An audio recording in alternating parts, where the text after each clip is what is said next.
ನಿಮ್ಮ ಧ್ವನಿ.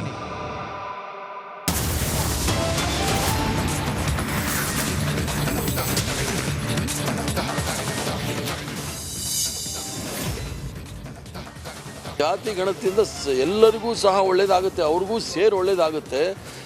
ಸರ್ವತೋಮುಖ ಅಭಿವೃದ್ಧಿಗಾಗಿ ಜಾತಿ ಗಣತಿ ಬೇಕಾಗಿರೋದ್ರಿಂದ ಅದರಿಂದ ಸರ್ಕಾರ ಹೋಗೋದಾದ್ರೆ ಹೋಗ್ಲಿ, ಮೊದಲು ಜಾತಿ ಜನಗಣತಿ ಜಾರಿ ಮಾಡಲಿ. ಕಾಂಗ್ರೆಸ್ ಹಿರಿಯ ಮುಖಂಡ ಬಿಕೆ ಹರಿಪ್ರಸಾದ್ ವಾಗ್ದಾಳಿ.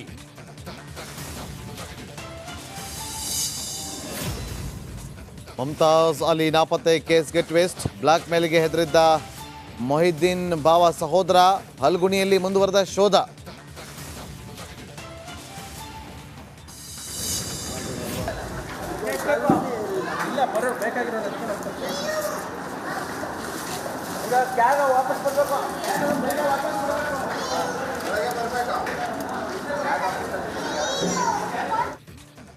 ರಣ ಮಳೆಗೆ ಬೆಚ್ಚಿ ಬಿದ್ದ ಸಿಲಿಕಾನ್ ಸಿಟಿ ಅಪಾರ್ಟ್ಮೆಂಟ್ ನಿವಾಸಿಗಳ ಕಂಗೆಡಿಸಿದ ವರುಣಾರ್ ಭಟ. ಮುಂದುವರೆದ ನೀರು ತೆರವು ಕಾರ್ಯ.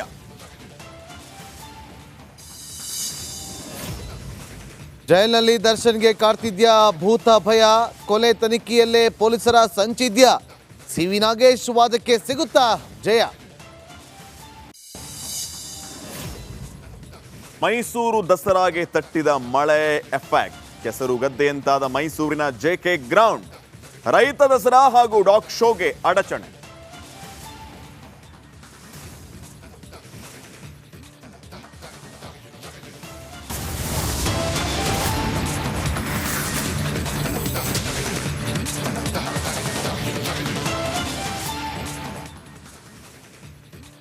ನಮಸ್ಕಾರ, ನೀವು ನೋಡ್ತಾ ಇದ್ದೀರಾ ರಿಪಬ್ಲಿಕ್ ಕನ್ನಡ. ನಾನು ನಾಗೇಂದ್ರ ಬಾಬು, ನನ್ನ ಸಹೋದರಿ ಶ್ರೀಪಾದ್ ಪಾಟೀಲ್ ಕೂಡ ನಿಮ್ಮ ಮುಂದೆ ನ್ಯೂಸನ್ನು ಕೊಡೋದಕ್ಕೆ ಜಾಯ್ನ್ ಆಗಿದ್ದಾರೆ.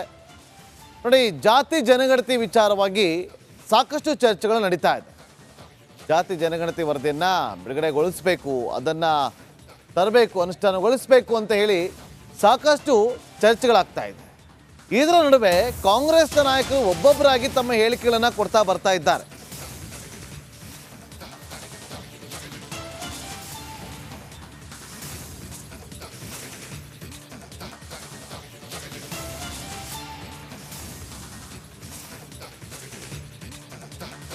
ಜಾತಿ ಜನಗಣತಿ ವಿಚಾರ ಈಗ ಸರ್ಕಾರದ ವಲಯದಲ್ಲಿ ಭಾರಿ ಚರ್ಚೆಗೆ ಕಾರಣ ಆಗ್ತಾ ಇರೋದ್ರಿಂದಲೇ ಅದೇ ಪಕ್ಷದ ಹಿರಿಯ ಕಾಂಗ್ರೆಸ್ ಮುಖಂಡ ತನ್ನ ಸರ್ಕಾರದ ವಿರುದ್ಧವೇ ಹರಿಹಾಯ್ದಿದ್ದಾರೆ. ತನ್ನ ಪಕ್ಷದ ಸರ್ಕಾರದ ವಿರುದ್ಧ ಜಾತಿ ಜನಗಣತಿ ಕಾಂಗ್ರೆಸ್ ಪಕ್ಷದ ಪ್ರಣಾಳಿಕೆಯಲ್ಲಿದೆ. ಜಾತಿ ಜನಗಣತಿ ಜಾರಿಯಿಂದ ಸರ್ಕಾರ ಹೋಗುತ್ತೆ ಅಂತಂದ್ರೆ ಸರ್ಕಾರ ಹೋಗ್ಲಿ ಅಂತ ಹೇಳಿದ್ದಾರೆ. ಇದರಿಂದ ಎಲ್ಲ ಸಮುದಾಯಕ್ಕೆ